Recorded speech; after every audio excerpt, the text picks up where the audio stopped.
รายการต่อไปนี้เป็นรายการทั่วไปสามารถรับชมได้ทุกวัย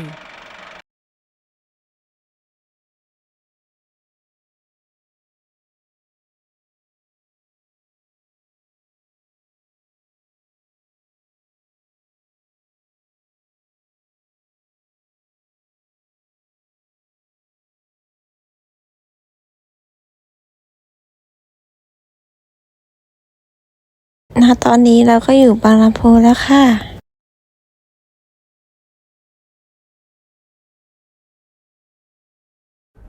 สวัสดีค่ะทุกคนวันนี้เราอยู่ป้อมพระมารุเมงถนนพระอาทิตย์นั่นเองค่ะไปปราการวันนี้แอปเปิลจะมาขบวนนางนพมาศลอยกระทงนั่นเองค่ะทุกคนนี่บรรยากาศค่ะทุกคน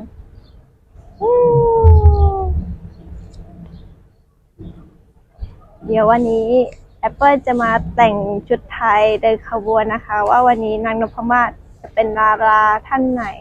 ติดตามชมกันนะคะทุกคนไปกันเลย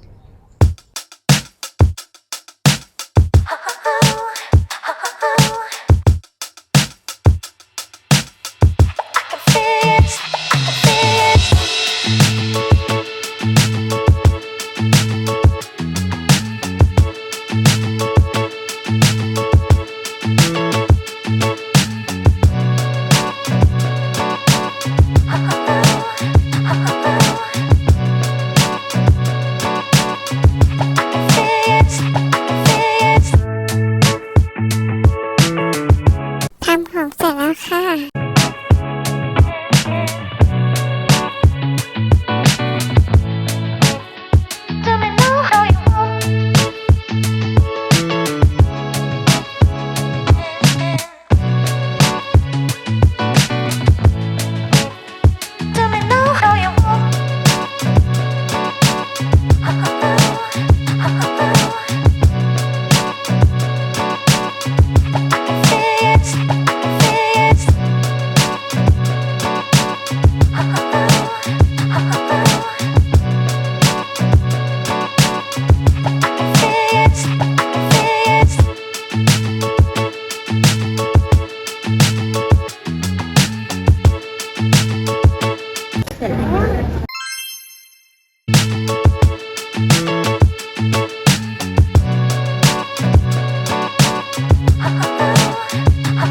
แต่งหน้าเสร็จแล้ว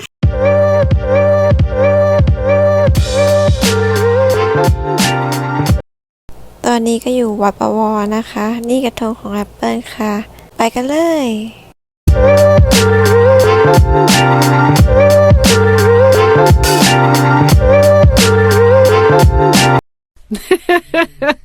เ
โช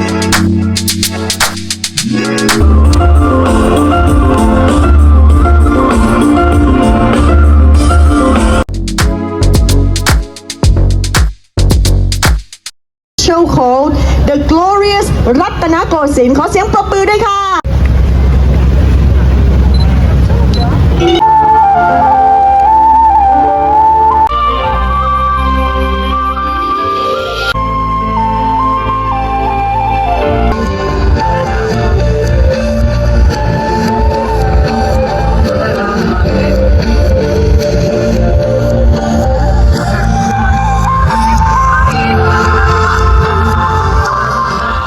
ต้อนรับทุกท่านเข้าสู่ในช่วงพิธีเฉลิมฉลองลอยกระทงสีสันแห่งสายน้ำมหกรรมลอยกระทงประจำปี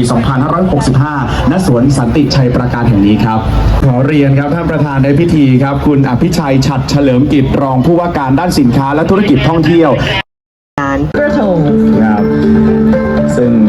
อีกสักครู่นะครับเราจะร่วมกันนับถอยหลังนะครับ